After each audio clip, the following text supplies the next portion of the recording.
Everyone, लगभग 2 महीने के बाद सिविल सर्विसेज की तैयारी को लेकर आज मैं लाइव हो रहा हूं और आज आपके बहुत सारे जो डाउट्स है उसको मैं क्लियर करूंगा और मेरी कोशिश रहेगी कि जो जितने भी प्रश्न आपके आए उन सारे प्रश्नों का जवाब मैं आपको दे पाऊं। बड़ी संख्या में आप सब आज जुड़ रहे हैं तो निश्चित रूप से आपके क्वेश्चंस भी बहुत होंगे। बीपीएससी के बारे में बता दूं कि बीपीएससी 66 के जो प्रिलिमिनरी एग्जामिनेशन होनी है 27 दिसंबर को होना है, अनाउंस हो चुकी है और ये एग्ज़ाम अपने समय पे होगी। एग्ज़ाम जब समय पे हो रही है तो तैयारी भी आपकी उसी के हिसाब से होनी चाहिए। आपके पास लगभग 70 डेज ही बचे हुए हैं। 70 डेज में आपकी तैयारी किस तरह से करनी है और कौन से चैप्टर देखना है, कौन से सब्जेक्ट पे फोकस करना है, क्योंकि यदि आप देखेंगे बीपीएससी प्रीलिम्स को तो काफ़ी टफ है, क्योंकि जो सीटें अभी अनाउंस की गई है उसके मुताबिक 6000 के आसपास प्रीलिम्स की रिजल्ट आने वाली है और इसमें जो कैंडिडेट्स हैं वो लगभग इसमें 6 से 6.5 लाख तक अपीयर होने की संभावना है।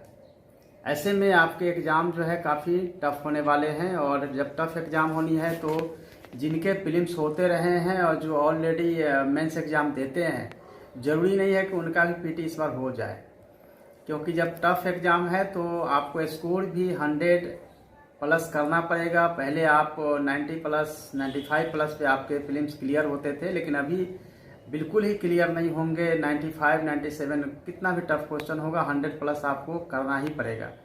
आप जब 100 प्लस कर लेंगे तभी आप सफल हो पाएंगे।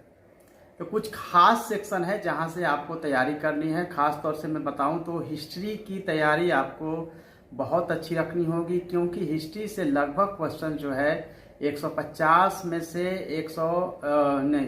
35 से 40 प्रश्न आएंगे ही। उसी तरह से बिहार स्पेशल की तैयारी आप लोग कर रहे होंगे और बिहार स्पेशल में जो क्वेश्चन पूछे जाएंगे वह भी लगभग जो है 30 क्वेश्चन पूछे जाएंगे। तो देखा जाए तो 70 क्वेश्चंस का जो पूरा का पूरा एरिया है वो हिस्ट्री और बिहार स्पेशल पे है। अब तीसरे सेगमेंट की तरफ चलेंगे जहां से क्वेश्चन सबसे अधिक पूछे जाते हैं, वो है करेंट और ज्योग्राफी। करेंट से कई बार क्वेश्चन जो है वो 30 भी हो सकता है और कई बार वो 15 भी हो सकता है। बहुत सर्टेन नहीं है कि इसमें कितने सारे क्वेश्चंस पूछे जाएंगे करेंट से। तो इसीलिए आपको करंट के बजाय जो है आप फोकस करिए सबसे अधिक वो है ज्योग्राफी पर। ज्योग्राफी से लगभग 25 क्वेश्चन जो है पूछे जाएंगे। तो यदि आप देखेंगे तो बिहार स्पेशल, हिस्ट्री, ज्योग्राफी और अगर करंट करते हैं तो ऑलमोस्ट आपके जो क्वेश्चंस हैं मिनिमम जो है 115 क्वेश्चंस यहाँ से पूछे जाएंगे। तो आप सबकी जो फोकस है ये 4 सब्जेक्ट पे होनी चाहिए। अगर हिस्ट्री की बात करें, अगर हिस्ट्री में एंशिएंट हिस्ट्री अगर आप पढ़ते हैं तो एंशिएंट हिस्ट्री का जो पोर्शन है वो बिहार का जो स्पेशल है, बिहार में जो आप हिस्ट्री पढ़ते होंगे उसका मैक्सिमम पोर्शन है।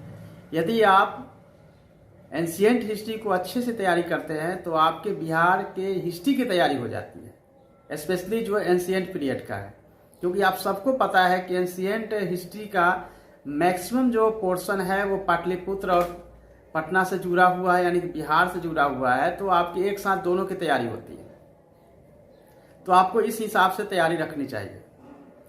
तो अगर सपोज डैट अगर मैं बात करूं कि आपको बुक लिस्ट की भी आपको मन में आ रहा होगा कि क्या क्या पढ़ना है कितने समय में, तो मैंने पहले भी आपको बताया था मेरे द्वारा जो लिखी गई बुक है केबीसी नैनो जीएस, जो आप लोग पढ़ रहे हैं उसको कम से कम 5 टाइम्स मैंने कहा था कि आप उसको जरूर पढ़िएगा, उसको पढ़ लीजिए।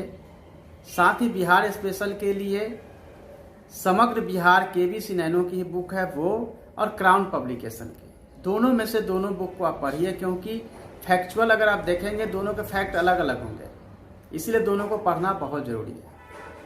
और मैंने कहा था परीक्षा मंथन या प्रतियोगिता दर्पण दोनों में से कोई भी करंट के लिए पढ़ने के लिए, और ज्योग्राफी के लिए महेश वर्णवाल की बुक आपको पढ़नी होगी। तो यदि देखा जाए तो इतना अगर आप करते हैं तो आपके जो प्रीलिम्स क्लियर करने की संभावना है वो 100% हो जाती है। लेकिन यह ज़रूर आप ध्यान रखेंगे कि जब आप प्रिपरेशन कर रहे हैं तो आपको एक एक चैप्टर को बहुत अच्छे से पढ़नी होगी, कम से कम 5 बार पढ़नी होगी, हर एक चीज़ को याद करनी होगी। अगर समझ में नहीं आता है तो रट जाना होगा, क्योंकि आप सबने देखा होगा प्रीवियस ईयर्स के क्वेश्चंस जो कि मैंने विश्लेषण किया है, उससे यह पता चलता है कि क्वेश्चन जो है वो कहीं ना कहीं डायरेक्टली इनडायरेक्टली कुछ कुछ रिपीट होते हैं, लेकिन क्वेश्चंस पूछने का जो ट्रेंड है वो यह बताता है कि क्वेश्चन जो है वो डीपली भी पूछे जा रहे हैं, पहले की तरह सतही क्वेश्चन नहीं पूछे जा रहे हैं। इसीलिए अपेक्षा यह की जाती है कि आपकी जो नॉलेज है वो बहुत अच्छी होनी चाहिए। और चूंकि आपके कंटिन्यू जो क्वेश्चंस हैं वो आ रहे हैं, और कोशिश करूंगा कि सभी क्वेश्चंस को मैं ले पाऊँ। और जहाँ तक मेंस का सवाल है तो मेंस का आपकी तैयारी जो है अभी समय नहीं है, अभी केवल और केवल आप प्रीलिम्स की तैयारी पे फोकस करिए, क्योंकि प्रीलिम्स के लिए आपके पास समय बहुत कम है। और अलग अलग कैटेगरी वाइज आप पूछ रहे हैं कट ऑफ, तो कट ऑफ अलग अलग हो सकता है। अगर जनरल का 100+ है तो ईबीसी का हो सकता है 95 हो, BC2 का 98 हो, जो गर्ल्स कैंडिडेट है उनका 90 आए। तो यह मान के चलिए कि गर्ल्स और बॉयज़ कैंडिडेट के बीच में 10 मार्क्स का गैप रहेगा। जिनका साइंस बैकग्राउंड है, मैथ में उनकी रुचि है, तो 10 क्वेश्चंस जो रीजनिंग और मैथ के आते हैं उसकी प्रैक्टिस अगर कर लेते हैं तो ये आपको एडवांटेज रहेगा, क्योंकि समान तौर पे 90% स्टूडेंट्स जो है उस एरिया को नहीं टच करते हैं। तो अगर 10 क्वेश्चन अगर आप फोकस करते हैं, अगर 8 क्वेश्चन भी अगर आप सही करते हैं तो निश्चित रूप से आपका जो प्रीलिम्स होने की संभावना है वो और भी अच्छी हो जाएगी। तो आप इन सब बातों को खास तौर से ध्यान दीजिए। साइंस की बात करेंगे तो साइंस के लिए भी आपको वही मेरी वाली बुक लिखी गई है, उससे पढ़िए। साथ ही अगर अलग से पढ़नी है तो TMH की बुक है, उससे आप स्टडी कर सकते हैं। मैंने अपने YouTube चैनल पे पॉलिटी के लिए कुछ फार्मूला भी बताए हैं, किस तरह से आपको प्रिपरेशन करनी है, पॉलिटी के लिए कौन कौन से चैप्टर पढ़ना है वो भी मैंने बताया है। उसी तरह से आगे के सेशन में हम आपको ज्योग्राफी, हिस्ट्री, साइंस के भी कुछ जो जरूरी चैप्टर्स हैं वो बताएंगे। जैसे सपोज डेट की अगर साइंस की बात करें तो उसमें खास तौर से बायोलॉजी से क्वेश्चन पूछे जाते हैं। बायोलॉजी में भी ह्यूमन बॉडी से संबंधित जितने भी है, विटामिन्स है, आपकी रक्त है, रक्त धमनियाँ है, जितने भी बॉडी से रिलेटेड है, अपने ह्यूमन बॉडी से उसी से रिलेटेड ही क्वेश्चंस पूछे जाते हैं। जब आप साइंस पढ़ते हो तो कभी गलती से भी प्लांट्स और दूसरे सेक्शन को आप मत टच करिए, क्योंकि वहाँ से क्वेश्चंस नहीं पूछे जाएंगे। उसी तरह से हिस्ट्री की बात करेंगे तो हिस्ट्री में आपको सिंधु सभ्यता, वैदिक, मौर्य, गुप्ता, हर्षवर्धन, मोहम्मद गोरी, महमूद गजनी, इल्तुतमिश एंड दिल्ली सल्तनत के जो महत्वपूर्ण शासक रहे हैं उनसे क्वेश्चन पूछा जा सकता है। मोहम्मद बिन तुगलक की बात कर सकते हैं, अलाउद्दीन खिलजी, सिकंदर लोदी, बहलोल लोदी, इससे क्वेश्चन होता है। और अगर अकबर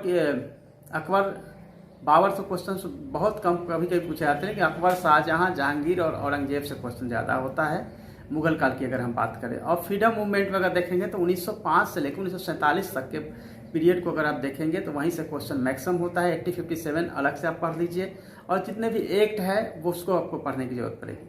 उसमें भी अगर आपको सिलेक्टिव होना है तो 1920, 1930, 1942, 1947 इन सब पीरियड के क्वेश्चन से ज़्यादा प्रश्न पूछे जाते हैं।